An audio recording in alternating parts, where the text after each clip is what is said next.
লজ্জাজনক বিষয়, এদেশের মেয়েদের তাদের বাবারা, এদেশের মেয়েদের কেউ ঠিকঠাক বলবেন না, কেমন? কারণ আপনি একটা তো ঠিক বললেন, আমি খুব হাইপ হয়ে গেলাম, মাশাআল্লাহ, okay, people are connected with me. আর একটা চুপ থাকলে আমি বলবো যে হয় নাই মনে আমার কথা, দরকার নেই তো আপনি এভাবে কথা বলার, কেমন? ভাই আজকে ভিন্ন জায়গায় এসে পড়ছেন ভাই। হ্যাঁ, এই দেশের বাপেরা তাদের কন্যাদের গায়রতের আত্মমর্যাদা শিক্ষা দেয়নি। এই জন্য তাদের স্বামীরা ঘুষখোর হলে, সুদখোর হলে, দুর্নীতিবাজ হলেও তাদের স্ত্রীরা বড় বড় গহেনা পরে, 2 লক্ষ টাকায় গরু কিনে, ভাবি জানেন এটা আপনার ভাইয়া নিয়ে আসছিল, মালদ্বীপ গিয়েছিল যে তখন, বড় করে বড়। অথচ ভাবি জানে এর বেতন 25,000, বউ নিজে জানে স্বামীর বেতন 25,000, ছেলে জানে বাপের বেতন সরকারি স্কেলে 25, কেমন? স্বামী, ছেলে সন্তান জানে তার বাপের বেতন 25,000, শ্বশুর জানে তার জামাইয়ের বেতন 25,000, বাপ জানে তার ছেলের বেতন 25,000, কাজিন ব্রাদার্স এন্ড সিস্টার্সরা জানে তার কাজিন ব্রাদারের বেতন 25,000। বিমানে চড়ে, ফটো তোলে, ছাড়ে, মসজিদে 2 লক্ষ টাকা দান করে, সভাপতি বলে মারহাবা। ও বেটা আনছে কই থেকে? ওর বাপের কি জমিদারি আমি ওরে চিনি না? আমি ওরে চিনি না? ওর বাপ কত কষ্ট করে ওকে মানুষ করেছে, কত কষ্ট করে পড়ালেখা করেছে ওকে, নিজেরা ঠিকভাবে খায় নাই, পড়ে নাই, বিলাসিতা করে নাই। 4টা ছেলের মধ্যে 3টা ছেলে 2টা বিদেশ চলে গেছে, একটা শহরে কাজ করতে, একটাকে পড়াশোনা করাইছে, কত কষ্ট করে ওকে পড়াশোনা করেছে। এরপরে যে শিক্ষিত হয়েছে, বাপে গর্ব করে বলে ছেলে মাস্টার ডিগ্রি পাস করেছে, অনার্স মাস্টার্স কমপ্লিট করেছে, কত গর্ব করে বাপের মনটা শান্তি হয়ে ছেলে পড়াশোনা করছে। ওই ছেলের বেতন 25,000, এই ছেলে মসজিদে এসে 2 লাখ টাকা দেয়, ওর বাপের জমি বিক্রি করে দিয়েছে না, মসজিদে ফ্যান এসি জরুরি হয়ে গেছে, ঘুষখোর সুদ করে টাকায় করতে হবে। ছি ছি ছি ছি, বেনামাজি দেশের মসজিদের সভাপতি, কোন সমাজে বসবাস করে? কি গায়রত, আত্মমর্যাদা কি? অমুসলিমরা কেমন আমি জানি না, মুসলমানদের যদি অবস্থা হয়ে যায়, আত্মমর্যাদা কাজ করে না, আত্মমর্যাদা। মসজিদের ইমাম দেখি যে নেতা নেত্রীর পিছিয়ে খুব লুতুপুতু, কেন ভাই? ইমাম মানে নেতা, ও কিসের নেতা? নেতা না আপনি, ওর নেতা ওর ভোটের মাঠে, ওর নেতা এখন মসজিদ, এটা আমি নেতা, আমি ইমাম, এখন জুমার খুতবা হবে, এখন ইমাম আমি, নেতা আমি, কোনো সভাপতির কথা আমার উপরে যেতে পারবে না, আমি পরামর্শ দেবো। আর যদি আমার উপরে নেতৃত্ব দেওয়ার কেউ থাকে, ও খুতবা দিবে, কারণ বেশি যোগ্য মানুষ খুতবা দিলে মানুষের বেশি কাজে আসবে, ঠিক না?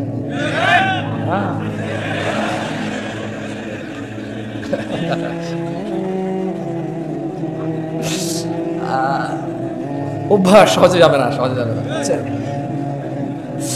আউযু বিল্লাহি মিনাশ শাইতানির রাজীম। সবাই বলুন আল্লাহুম্মা সাল্লি আলা মুহাম্মাদ, আল্লাহুম্মা সাল্লি আলা মুহাম্মাদ, আল্লাহুম্মা সাল্লি আলা মুহাম্মাদ, আল্লাহুম্মা সাল্লি আলা মুহাম্মাদ। আল্লাহর নবী বলেছে যে একবার দুরূদ পড়বে 10টা রহমত হবে, 10টা গুনাহ মাফ হবে, দরজা বৃদ্ধি হবে। দুরূদ পড়বেন বেশি বেশি। ফাকুবকিবু ফিহা ওয়া হুম ওয়াল গাউন। অতঃপর তাদেরকে এবং পথ ভ্রষ্টকারীদের, নায়ক নায়িকা, গায়ক গায়িকা, খেলোয়াড়, নেতা নেত্রী, এই নর্তকী, গায়ক, যত কেউ মানুষকে পথভ্রষ্ট করে, যারা জায়গায় জায়গায় গিয়ে সিনেমা দেখায়, জাদু দেখায়, যারা মানুষের জন্য জুয়ার আসর বসায় রাখছে, মদের আসর বসায় রাখছে, ক্যারাম খেলার আসর বসায় রাখছে মানুষের জন্য, আল্লাহ বলছেন এদের সবাইকে এবং যারা ওখানে অংশগ্রহণ করে অধোমুখী করে কোথায় নিক্ষেপ করবে? এগুলো বলবেন। এগুলো বললে কি হয়, মানে আপনার মনে থাকবে যে আল্লাহ কি বলছে, কেমন? ঠিক বা ঠিক দিয়ে লাভ নাই। ওয়া জুনুদু ইবলিস আজমাউন, এবং আল্লাহ ইবলিসের বাহিনীর সকলকে জাহান্নামে নিক্ষেপ করবেন। ক্বালু, তারা সবাই ওখানে বলবে, ওয়া হুম ফিহা ইয়াখতাসিমুন, তারা সবাই জাহান্নামে বিতর্কে লিপ্ত হয়ে বলবে, তাল্লাহ, আল্লাহর কসম, ইন কুন্না লাফি দালালিন মুবিন, আমরা তো স্পষ্ট পথ ভ্রষ্টতায় নিমজ্জিত ছিলাম। উপস্থিত জনতা, উপস্থিত ভাই, উপস্থিত চাচারা, মুরব্বী, যারা বয়স্ক আছেন, সবাইকে একটা কথা বলতে চাই। আমি কিছু প্রশ্ন করব, আপনারা আমার কথা শোনেন তো, ঠিক না? পুরো গ্রামের সবাই জায়গায় লাভ কি ভাই? সাউন্ড কম কি? এখানে শুনতে হয়। রাতের বাজে 11:30, মানুষ ঘুমাবে না, কালকে বাচ্চা কাচ্চার স্কুল মাদ্রাসা নাই। সাউন্ড তুমি প্রয়োজনে বাহিরটা আরো কমাই দাও, বাইরের দরকার নেই সাউন্ড, এখানে সাউন্ড হলে চলবে, খালাস। বলেন তো, আমি কিছু প্রশ্ন করবো, যারা যারা জানেন সঠিক উত্তর দেবেন, ঠিক আছে? জুয়া খেলা কি? মদ খাওয়া, নামাজ ত্যাগ করা, গালিগালাজ করা, মারামারি করা, সুদ খাওয়া, ঘুষ খাওয়া। আমাকে আনছেন কেন? সব তো আপনারা জানেন। আরে হাসেন কেন? সবকিছু কৌতুক না? সবকিছু কৌতুক। দুনিয়াটা খেল তামাশা হয়ে গেছে, বেশ খালাস। খেলো, হাসো, তামাশা করো, বেশ। আমি বলছি যে হারাম কোনটা আপনি জানেন না যেটা হারাম? এই যে এটাই আল্লাহ কোরআনুল কারীমে বলতেছে। তুমি তো এটা ধরো নাই না? ঠিক আছে, ধরবা না, এটা সাউন্ড ধরবা না। এটাই আল্লাহ বলতেছে যে তাল্লাহ, আল্লাহর শপথ, ইন কুন্না লাফি দালালিন মুবিন, এই পথভ্রষ্ট মানুষগুলো দুনিয়াতে জানে কোনটা ন্যায় কোনটা অন্যায়। এরা সবাই বলবে আল্লাহর কসম, আল্লাহর কসম, আমি তো দুনিয়াতে পথভ্রষ্টতা নিমজ্জিত ছিলাম। ইয নুসাউইকুম বিরাব্বিল আলামিন, যখন আমরা তোমাদেরকে সৃষ্টিকুলের রবের সমকক্ষ গণ্য করতাম। এখানে মুশরিকদের কথা বলতেছে। কাকে বলতেছে? মুশরিকদেরকে বলতেছে। আচ্ছা বলেন তো, একটা কনসার্ট যদি হয় আজকে রাতে এখানে, এটা কি হয়? এই গ্রামের যুবক যুবতীদের যদি, মেয়েদের যদি আলাদা ব্যবস্থা করা হয়, আচ্ছা এখানকার উদাহরণ দিয়ে লাভ কি? এখানে এরকম হবে না। ঢাকা শহরে যে কনসার্টগুলো হয়, মেয়ে ছেলে তো আলাদা ব্যবস্থা নেই, আছে? সবাই দাঁড়ায় থাকবে আর মোবাইলে লাইট জ্বালায় থাকবে। নতুন করে খেয়াল করতে পারে, মাঝে মধ্যে তো ইন্টারনেট আসা আপনারা দেখেন না? হ্যাঁ, একজনে টুন টুন টুন টুন করে গান গায়, সবাই মোবাইলে লড়ায়, ওই যে দিয়ে বাতি লাগায়, ঠিক না? ঠিক কিনা? হ্যাঁ ঠিক। তো আপনি দেখবেন ওখানে ছেলে মেয়ে উভয়ের উপস্থিতি প্রচুর, টিকিট পায় নাই, পাড়াপাড়ি করতেছে, আর্মি পুলিশে পিড়ায় লাইন ধরতে পারতেছে না, মানুষ আর মানুষ। খুব আফসোস করে বলে যে আমরা এসেছিলাম খুব শখ করে, ভেবেছিলাম পাবো, কিন্তু আসলে একটু লেট হয়ে গেছে, পাই নাই। খুব শখ ছিল ওনার গানটা শুনবো, খুব শখ ছিল ওই মহিলার সাথে একটু ড্যান্স করবো, কিন্তু আসলে পাই নাই। বলে না, আপনার লজ্জাও লাগে না? বলে যে ও নর্তকী ডান্স দেখতে যাবে, খুব আফসোস, টিকিটটা পাই নাই, খুব আফসোস। পুলিশকে যখন ইন্টারভিউ নিতে, পুলিশ বলে যে এখানে আইন শৃঙ্খলা বাহিনী আরও বেশি মোতায়েন হওয়া দরকার ছিল, আমরা আগে থেকে বুঝতে পেরেছিলাম যে মানে পরিস্থিতি যেমন করে থাকবে না, আমরা শুরু থেকে এসেছি, লাইন ধরার চেষ্টা করেছি, মানুষ বুঝতে চায় না, নাহলে আরও অনেক ক্ষয়ক্ষতি হয়ে যেত। মানে গান শুনতে যাবে, কি শুনতে যাবে? আপনি বলেন, বলেন তো, মিউজিক শোনা হারাম না হালাল? নাচ দেখা হারাম না হালাল? কে জানে না? একজন হাত তোলেন যে এটা জানেন না। একজন লোক হাত তোলেন যে জীবনে আজকে প্রথম জানছেন গান শোনা হারাম, এর আগে কোনোদিন শোনেন না, হাত তোলেন থাকে। তা আমি তো একটু আগে এটাই বলছিলাম, আমাকে কেন নিয়ে আসছেন এই পৃথিবীতে? আল্লাহ যা নিষিদ্ধ নিকৃষ্ট করেছে প্রত্যেকটা সম্পর্কে আপনি জ্ঞান রাখেন। হয়তো কোন আয়াতে বলেছে নিষেধ, কোন হাদিসে বলেছে নিষেধ, এটা আপনি জানেন না, কিন্তু কাজটা যে নিষিদ্ধ এটা আপনি জানেন। এই পৃথিবীতে প্রত্যেকটা ভালো কাজের, প্রায় ভালো কাজ আপনি ইলম রাখেন। হয়তো কোন আয়াতে বলেছে, কোন হাদিসে বলেছে, সেটা আপনি কি ইলম রাখেন না, কিন্তু এটা আপনি জানেন কোন কাজটা ভালো। বলেন তো, সালাম দেওয়া কি, নামাজ পড়া কি, রোজা রাখা, হজ করা, যাকাত দেওয়া, ভদ্র নম্র সভ্য চুপচাপ নীরব ঝগড়াঝাটি না করা কি, কোনটা আপনি জানেন না? সবগুলোই জানেন। আল্লাহ আমাদেরকে বোঝার তৌফিক দান করুন। যাই হোক দিনী ভাইয়েরা, আমি আজকে আমার আলোচনার বিষয়ে চলে আসি। কাদের কাদের দাঁড়িয়ে উঠছে, এই কেউ কি মোবাইল আসো, এই সামনের এইগুলো ছাড়া বাকি তোমাদের যাদের হাতে মোবাইলগুলো একটু বন্ধ করো, কেমন? দেখো আজকাল মানুষের ইজ্জত ইন্টারনেটে নিলাম হয়ে যায়, নিলাম।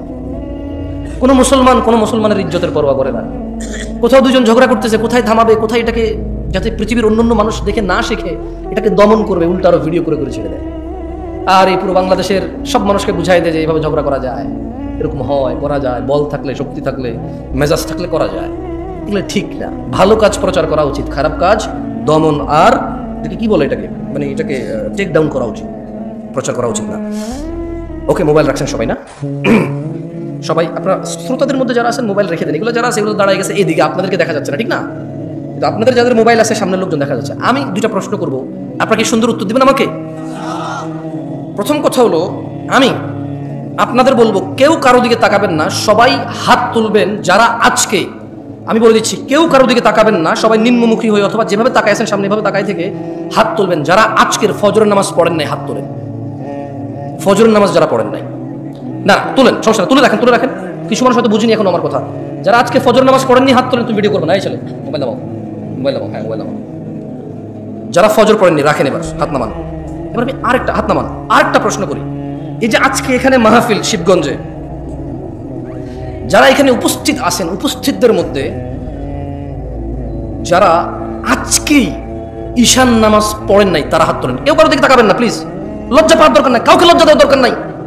আমরা জাস্ট এটা অনুমান করবো যে আমাদের মধ্যে আমরা কত গাফেল। যারা ঈশান নামাজ পড়েন নাই আজকেই হাত তোলেন। অনেক, এই সাইডটা অনেক বেশি, হ্যাঁ রাখেন। দেখেন এই যদি হয় আমাদের অবস্থা, আমরা এই শিবগঞ্জ উপজেলায় আজকে যা কয়টা মাহফিল হচ্ছে, এই ইউনিয়নে আজকে যা কয়টা মাহফিল হচ্ছে, এই গ্রামের আশপাশ 10টা গ্রাম মিলে আজকে হয়তো এই মাহফিলটাই হচ্ছে। এর আশপাশের কোনো গ্রামে মাহফিল আছে এখন? এই এতগুলো মানুষের মধ্যে যারা আমরা আল্লাহর দ্বীন শুনতে পছন্দ করি, আল্লাহর দ্বীন শিখতে ইচ্ছুক, আমাদের মধ্যে শতকরা 60 জন লোক আজকে ঈশান নামাজে পড়ি না। তাহলে বাকিদের অবস্থা কি? বাকিদের অবস্থা কি?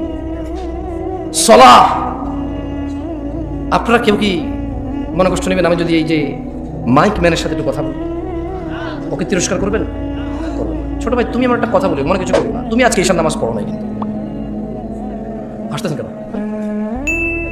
জায়গায় আসছি ভাই, আপনাকে যে কোনো কথায় হাসেন, কথা বুঝবে নাকি, কত গুরুত্বপূর্ণ কথা বলতেছি। আমার আসলে ওয়াচ করার ইচ্ছাই চলে যাচ্ছে দিন। তুমি তো আজকে এসে নামাজ পড়ো নাই, হাসির কি হলো? ও পড়ে নাই নামাজ, মানে হাসির কি আছে?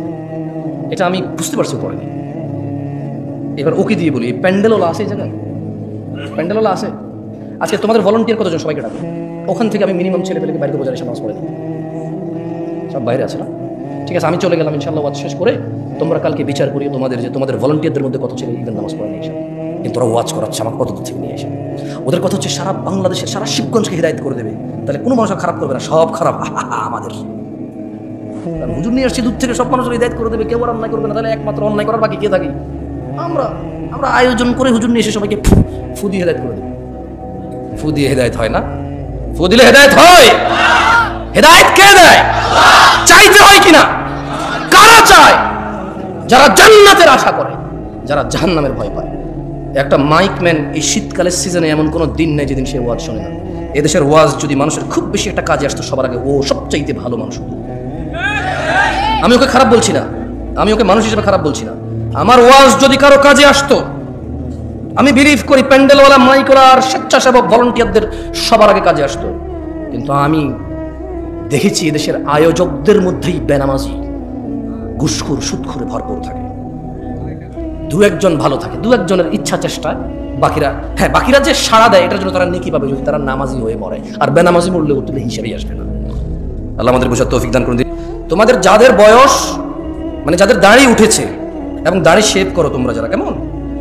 আমি তোমাদের, যারা তোমরা শেভ করো তারা তোমরা হাত তোলো, মানে যারা দাড়ি কাটো তারা হাত তোলো। তো একটু কতজন সংখ্যা? সব কথায় দেখি হাসে আপনাদের এলাকার, আমি বুঝলাম না জিনিসটা, সব কথায় হাসে। তুমি তো দাড়ি কাটো, হাত তুলছো না কেন? কেউ ভিডিও করবে না, কেউ ভিডিও করবে না। তোমাদের কি বলছি যে মুসলমানের ইজ্জত আমানত তোমাদের কাছে, তারপর তোমরা ভিডিও করতেছো কেন? লজ্জা দিচ্ছ সবাইকে। এটা কি বিক্রি করবে ফেসবুকে? ফেসবুক মানে মুসলমানদের ইজ্জত ফেসবুকে বিক্রি করে দিবা?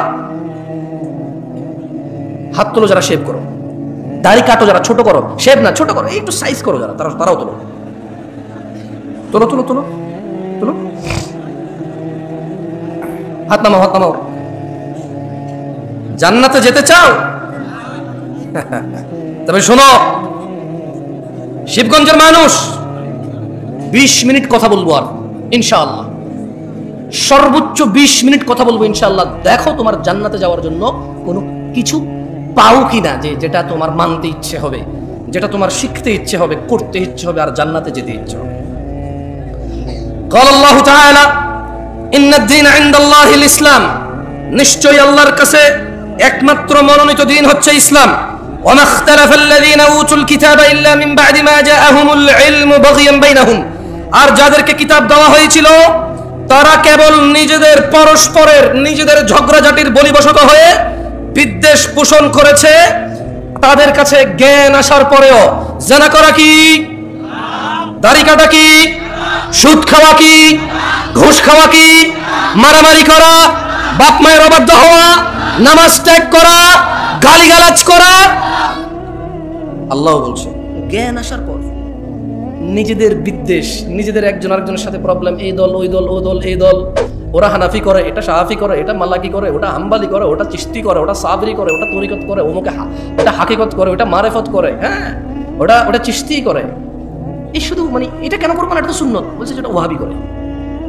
এটা কেন করছো? এটা তো বিদআত। বলছে এটা ওয়াহাবিরা করে না, আমরা করি। মানে ইসলামের সাথে ওর কোনো প্রবলেম নাই, কোরআন সুন্নাহর সাথে ওর কোনো বিদ্বেষ নাই, কিন্তু শুধু ওই অমুক দলে এটা করে তাই ও করবে না, অমুক দলে এটা করে না তাই ও করবে। আল্লাহ বলছে যে জ্ঞান আসার পর নিজেদের পরস্পর বিদ্বেষ বশত তাদের নিকট জ্ঞান আসার পর তারা মত অনৈক্য ঘটিয়েছিল। ওয়ামান ইয়াকফুর বিআয়াতিল্লাহ, ও শিবগঞ্জের যুবক ও বৃদ্ধরা, যে ব্যক্তি আল্লাহর আয়াত সমূহ থেকে মুখ ফিরিয়ে নেবে, ফাইন্নাল্লাহা সারিউল হিসাব, তবে নিশ্চয়ই আল্লাহ দ্রুত হিসাব গ্রহণকারী। জেনে রাখো, তোমরা যারা রোনালদো, রিভালদো, খেলোয়াড়, নায়ক, নায়িকা, গায়ক, গায়িকার অনুসারী রয়েছো, তোমরা যারা তাদের মতো চুল রাখো, প্যান্ট পরো, জামা কাপড় পরো, গান গাও, গান লেখো, কবিতা করো, ওইভাবে ভালোবাসো যেভাবে তারা ভালোবাসে, ওভাবে ঘৃণা করো যেভাবে তারা ঘৃণা করে। তারা দুঃখে তোমাদেরকে নাটক করে দেখায়, ফাঁসি দিয়ে দেয়, তোমরাও দিয়ে দাও। তারা তোমাদেরকে নাটক করে দেখায়, তারা ভালোবাসলে দুনিয়ার সবার সামনে বলে যে, সবার সামনে বলতে পারি আমি তোমাকে ভালোবাসি, তোমার লাজ লজ্জা শরম সব বেঁচে খেয়েছো, কারণ নাটকে দেখেছো সে ভালোবাসে তার প্রেমিকার হাত ধরে দৌড়ায় চলে গেছে সবার সামনে দিয়ে, তুমি দৌড়াও। তুমি দেখেছো নাটকের নায়ক পার্কে গিয়েছে তার প্রেমিকাকে নিয়ে বাদাম খাচ্ছে হেঁটে হেঁটে, তুমিও এখান থেকে একদিন ছুটি পেয়ে বান্ধবীকে বলো হ্যাঁ তুমি চলে আসো, আমি আসতেছি, সিএনজি ভাড়া করে রিক্সা ভাড়া করে এমক তমক করে বন্ধু বান্ধব উপরে লাগায় বাদাম কিনে পার্কে হেঁটে হেঁটে খাও। এটা কার অনুসরণ? আল্লাহ নবীর অনুসরণ? এটা শিখাইছে কে বলো তো? এখন বলবো জামশেদ ভাই আপনি বেশি বেশি আজকে সিনেমার না গায়ক গায়িকা নায়ক নাকি বলছেন, কে শিখেছে তোমাকে যে প্রেম মানে তোমাকে এই মানে এই ভালোবাসা, মানে ভালোবাসলে পার্কে যেতে হয়, হাত ধরতে হয় বিয়ে করা ছাড়া, তারপর গান গেয়ে গিয়ে ছবি তুলতে হয়, বাদাম খেতে হয় হেঁটে হেঁটে জনসম্মুখে, তারপর দুজনে মিলে ছবি তুলতে হয়। তুমি এই শিক্ষা পেয়েছো কোথায়? তোমার আব্বা তোমার আম্মার সাথে এরকম করেছিল? তোমার দাদা তোমার দাদির সাথে? তোমার নানা তোমার নানির সাথে? তোমার মামা তোমার মামির সাথে? What did you get this learn? What did you learn this? তুমি শিখছো কোথায়? এটা কে শিখেছে তোমাকে বলতে পারো? মানে এটাকে ভালোবাসা বলে, এটা কে শিখেছে তোমার? কোনো একটা মেয়েকে বিয়ে করো না, দেখছো খুব সুন্দর লাগছে, আর যেটা সুন্দর ওকে সবার কাছে সুন্দর লাগবে। আশ্চর্য, যে মেয়েটা সুন্দর ওই মেয়েটা শুধু তোমার চোখে সুন্দর লাগে এরকম না, সবার চোখে সুন্দর লাগবে ওটাকে। এখন তুমি ওকে চিঠি দিবা, পত্র দিবা, বোন ভাই এই সেই হ্যান দিয়ে ওর সাথে জোর করবা, ওর পিছিয়ে পিছিয়ে পিছিয়ে পিছিয়ে পিছিয়ে ঘুরবা, এরপরে ওর সাথে তুমি লাইন কানেকশন করবে। তোমাকে কে শিখাইছে যে এইভাবে মেয়েদের সাথে কানেকশন রাখা যায় বিয়ে না করে? ইসলাম তো বিয়ে করা ছাড়া কোনো মেয়ের আশপাশে যাওয়ার কোনো শিক্ষা নাই ইসলাম। তুমি কোথায় শিখতে পাইছো বলতে পারো আমাকে? বলেন তো কোথায় শিখছেন? নায়ক নায়িকারা শিখাইছে। কে শিখাইছে? নায়ক নায়িকারা শিখাইছে। আল্লাহ আমাদেরকে বুঝার তৌফিক দান করুন, আমিন। তবে শোনো, তোমরা যারা নায়ক নায়িকার অনুসারী, গায়ক গায়িকার অনুসারী, আমি তোমাদের একটা হাদিস পড়ে শোনাই। এর আগে আমি তোমাদেরকে একটা আয়াত পড়ে শোনাবো। আল্লাহ বলছেন মাইয়ুতির রাসূল, যে রাসূলের অনুসরণ করে, রাসূল যেভাবে ভালোবাসে সাল্লাল্লাহু আলাইহি ওয়াসাল্লাম, রাসূল যেভাবে ঘৃণা করে সাল্লাল্লাহু আলাইহি ওয়াসাল্লাম, তিনি সাল্লাল্লাহু আলাইহি ওয়াসাল্লামের যে অনুসরণ করে, ফাকাদ আতা আল্লাহ, যে আমার রাসূলের মতো খায়, যে আমার রাসূলের মতো পড়ে, যে আমার রাসূলের মতো ভালোবাসে, যে আমার রাসূলের মতো ঘৃণা করে সাল্লাল্লাহু আলাইহি ওয়াসাল্লাম, ফাকাদ আতা আল্লাহ, আল্লাহ নিজে বলছে যে সে আল্লাহর ইবাদত করে। ওয়ামান তাওয়াল্লা, আর যদি কেউ রাসূলের অনুসরণ থেকে মুখ ফিরিয়ে নেয়, ওর নায়কের মতো দেখতে হবে শেভ করে, ওর গায়কের মতো দেখতে হবে শেভ করে, ওর চুল এমনি এমনি কাটবে, অমুক খেলোয়াড়ের মতো দেখতে হবে। আল্লাহ বলছে যে ওয়ামান তাওয়াল্লা, যে রাসূলের অনুসরণ করে না, ফামা আরসালনাকা আলাইহিম হাফিযা, ইয়া রাসূলুল্লাহ আমি আপনাকে এই সুন্নাত বিরোধী লোকগুলোর তত্ত্বাবধায়ক করে পাঠাইনি। দ্বীন হচ্ছে আল্লাহর কাছে একমাত্র ইসলাম। তাহলে দ্বীন কি? এটাও কোরআনুল কারীমে আল্লাহ বলছেন ওয়ামা আতাকুমুর রাসূল, যা রাসূল দিয়েছে, ফাখুযুহু, যত কিছু তোমার রাসূল আমার রাসূল দিয়েছেন, ফাখুযুহু, তা সব নিয়ে নাও। ওয়ামা নাহাকুম আনহু, যত কিছু থেকে নিষেধ করেছে, ফান্তাহু, তা থেকে তোমরা বিরত হও। ওয়াত্তাকুল্লাহ ইয়া নাস, তোমরা আল্লাহর তাকওয়া অবলম্বন করো। ইন্নাল্লাহা শাদীদুল ইকাব, নিশ্চয়ই আল্লাহ শাস্তি দানে অনেক কঠোর। দিনী ভাইরা, রাসূল সাল্লাল্লাহু আলাইহি সাল্লাম কি দিয়েছে বলতে পারেন কেউ? অনেক কিছু দিয়েছে। কতটুকু আমি একটু পড়ে শোনাবো আপনাকে, একটা হাদিস শোনাবো। দেখেন, আব্দুল্লাহ ইবনে মাসউদ রাদিয়াল্লাহু আনহু قال, আব্দুল্লাহ ইবনে মাসউদ রাদিয়াল্লাহু আনহু থেকে বর্ণিত, তিনি বলেন قال রাসূলুল্লাহ সাল্লাল্লাহু আলাইহি ওয়াসাল্লাম, আল্লাহ রাসূল সাল্লাল্লাহু আলাইহি ওয়াসাল্লাম বলেছেন, ইন্নাহু লাইসা শাইউন ইউকাররিবুকুম ইলাল জান্নাহ ইল্লা ক্বাদ আমারতুকুম বিহ। আব্দুল্লাহ ইবনে মাসউদ বলতেছেন রাদিয়াল্লাহু আনহু যে আল্লাহ নবী সাল্লাল্লাহু আলাইহি ওয়াসাল্লাম বলছে যে নিশ্চয়ই এমন সকল কিছু যা তোমাদের ইউকাররিবুকুম ইলাল জান্নাহ, যা তোমাদের জান্নাতের নিকটবর্তী করে, ইল্লা ক্বাদ আমারতুকুম বিহ, কোনো কিছু আমি নির্দেশ দেওয়া থেকে বিরত হইনি। কোনো কিছু, এমন যত কিছু আছে তোমাকে জান্নাতের নিকটবর্তী করবে, আমি সব কিছুর আদেশ করেছি। ইন্নাহু লাইসা ইউকাররিবুকুম ইলাল জান্নাহ ইল্লা ক্বাদ আমারতুকুম বিহ, ওয়া লাইসা শাইউন ইউকাররিবুকুম ইলান নার, ওয়া লাইসা শাইউন ইউকাররিবুকুম ইলাল জাহান্নাম, ওয়া লাইসা শাইউন ইউকাররিবুকুম ইলান নার, আর এমন কিছু নেই যা তোমাদের জাহান্নামের নিকটবর্তী করে, ইল্লা ক্বাদ নাহাইতুকুম আনহু, যা থেকে আমি তোমাদের নিষেধ করি নাই। সুবহানাল্লাহ। আল্লাহ নবী বলছে যে এমন সবকিছু আমি তোমাকে বলেছি যা জান্নাতের কাছে নিয়ে যায়, এমন সব থেকে তোমাকে বারণ করেছি যা তোমাকে জাহান্নামের কাছে নিয়ে যায়। দিনী ভাইয়েরা, ইসলাম, আমি একটু আগে বলেছি, উপস্থিত শ্রোতাদের মধ্যে অনেকেই ফজরের এশা পড়িনি আমরা। এটা বিচিত্র নয়, আপনি ভাবছেন আমি অবাক হব এটাতে, আমি অবাক নই।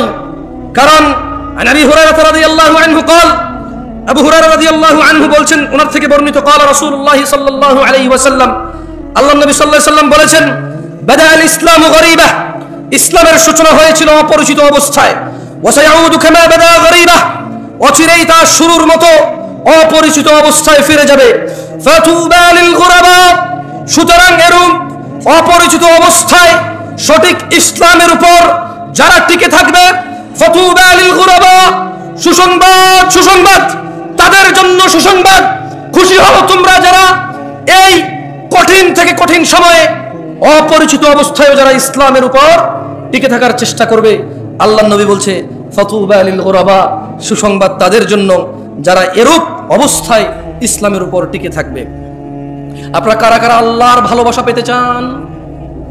আসলে আল্লাহর ভালোবাসা পেতে চান?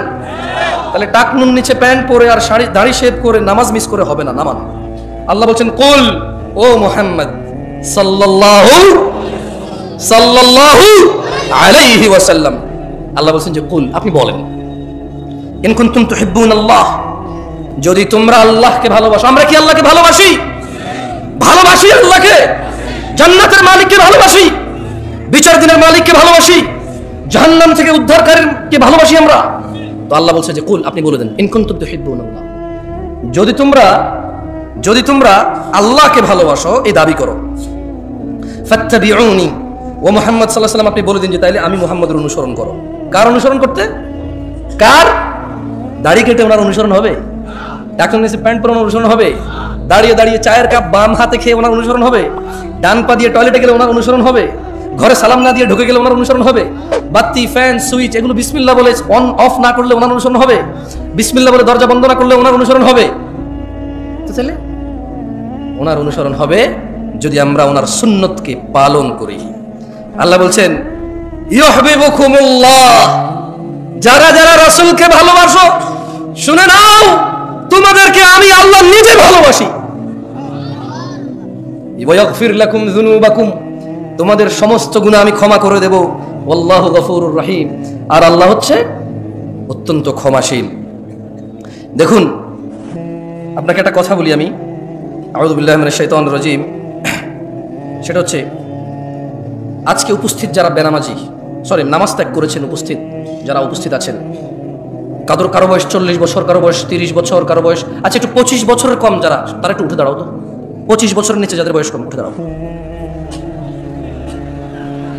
কম, আপনার দান পাবেন থেকে? সব তো ছাত্র, কালেকশন হবে না, সব তো ছাত্র, ছোট ছেলে মেয়ে। মাশাআল্লাহ, তাবারাকাল্লাহ। বসো বসো বসো। অনেক কথা জমছে, দেখছেন কিভাবে বলতেছেন না? বলো, বলতে দেন, অনেকক্ষণ চুপ, এতক্ষণ বাঙালি চুপ থাকে, কি বলে? যাই হোক, ছোট ভাইরা আমার, আমি অনেক দূর থেকে আসছি, তোমাদের থেকে আমি ওয়াদা নিব না, কেন নেব না? কারণ আল্লাহ নবী সাল্লাল্লাহু আলাইহি ওয়াসাল্লাম বলছেন যে, বাইনানা ওয়া বাইনাল মুনাফিকিনা শুহুদুল ইশা ওয়াস সুবহ, মুনাফিকদের আর মুসলমানদের মধ্যে পার্থক্য হচ্ছে ইশা এবং ফজরের নামাজে উপস্থিত হওয়া। মুনাফিকরা উপস্থিত হতে পারে না, আমাদের মধ্যে বহু মানুষ ফজর আর ইশাই পড়ি নাই। সো আমি আর নতুন করে যে মুনাফিকের 3টি আলামত, ওয়াদা করলে খেলাফ করে, তোমাদের থেকে নতুন করে ওয়াদা নিয়ে তোমাদের উপর আমি জিম্মেদারি চাপাই দেব না। তবে আমি কি তোমাদের কিছু অনুরোধ করতে পারি? তোমরা কি অনুরোধটুকু রাখবা? ভাই আমার, আজকের পর থেকে, এখনের পর থেকে, এখান থেকে যাবা, বাসায় যাবা, সোজা গিয়ে ওযু করবা, ওযু করে ইশার 4 রাকাত সালাত আদায় করে ফেলবা। কয় রাকাত? এই 4 রাকাত পড়া ছাড়া ঘুমায়ও না। এবং আজকের পর থেকে তুমি ফজরের 2 রাকাত ফরজ, জোহরের 4 রাকাত ফরজ, আসরের 4 রাকাত ফরজ, তারপর মাগরিবের 3 রাকাত ফরজ, ইশার 4 রাকাত ফরজ। আজকের এই মুহূর্ত থেকে তুমি, তোমার বাপ মা মরে যাক, পৃথিবীতে ঘূর্ণিঝড় সিডর হয়ে যাক, পৃথিবী উল্টে যাক, একদিক ভেসে যাক, আরেক দিক ভেঙে যাক, যুদ্ধে সবচা সারখার ধ্বংস হয়ে যাক, রাজনীতি দলাদলি মারামারিতে সারা পৃথিবী রক্তাক্ত হয়ে যাক, আজকের এই মুহূর্ত থেকে তুমি কোনোদিন এই 17 রাকাত নামাজ ত্যাগ করিও না। তাহলে প্রশ্ন, জামশেদ ভাই আমার 20 বছর বয়স, 10 বছরের সালাত ফরজ। জামশেদ ভাই আমার 25 বছর বয়স, 10 বছরের সালাত ফরজ। জামশেদ ছোট ভাই আমার 40 বছর বয়স, 10 বছরের সালাত ফরজ। বাবা জামশেদ ভাতিজা আমার 50-55 বছর বয়স, সালাত 10 বছরে ফরজ। এই যে আমার 15 বছর, 20 বছর, 30 বছর, 40 বছর নামাজ আদায় করিনি, এর কি হবে? এর কি হবে? আমি এর কোরআন থেকে সমাধান দিয়ে চলে যাচ্ছি, তুমি সমাধান নিয়ে নাও, ওকে? ইনশাআল্লাহ, এই যে তোমার 50 বছরের অপরাধ, তোমার 40 বছরের অপরাধের কি হবে, এটা আমি বলে দিয়ে বিদায় নিয়ে চলে যাব। এরপর তুমি সিদ্ধান্ত নিবা আজকে তোমার 50 বছরের গুনাহকে কি করবা। তুমি সিদ্ধান্ত নিবা আগামীকাল তুমি মুসলিম হয়ে বসবাস করবা নাকি অমুসলিম হয়ে বসবাস করবা, মুশরিক মুনাফিক বেঈমান হয়ে মৃত্যুবরণ করবা নাকি মুসলমান হয়ে মৃত্যুবরণ করবা। এটা তোমার সিদ্ধান্ত হবে। শোনো, যার যা অপরাধ আছে, অপরাধের ধরন আমি বলতেছি না, কারণ আল্লাহ অপরাধের ধরন বলে নাই। আল্লাহ বলছে ইল্লা মান তাব, অতঃপর যে তার যাবতীয় যত বড় হোক, যত ছোট হোক, যত জঘন্য হোক, যত নিকৃষ্ট হোক, যত বর্বর হোক, ইল্লা মান তাব। বোনরা আমার, মনোযোগ দিয়ে শুনবেন, ভাই আমার, সূরা ফুরকানের 70 নম্বর আয়াতে আপনার 50 বছরের গুনাহের সমাধান আছে। ইল্লা মান তাব, অতঃপর যে তওবা করবে, ওয়া আমানা, ঈমান আনবে, ওয়া আমিলা আমালান সালিহা, তওবা করবে, ঈমান আনবে, ভালো কাজ করবে। কয়টা কাজ? প্রথম, জোরে বলেন, প্রথম, পরে, এরপর তওবা করবে, ঈমান আনবে, ভালো কাজ করবে। আল্লাহ বলছেন ফাউলাইকা ইউবাদদিলুল্লাহু সাইয়্যাতিহিম হাসানাত, যদি কোনো মানুষ তার অপরাধ যা খুশি হোক, যত খুশি হোক, তওবা করলো, ঈমান আনলো, ভালো কাজ করলো, পিছনের এই যে গুনাহ, আল্লাহ বলছে যে এটাকে শুধু মাফ করবো না, এটাকে নেকিতে পরিবর্তন করবো।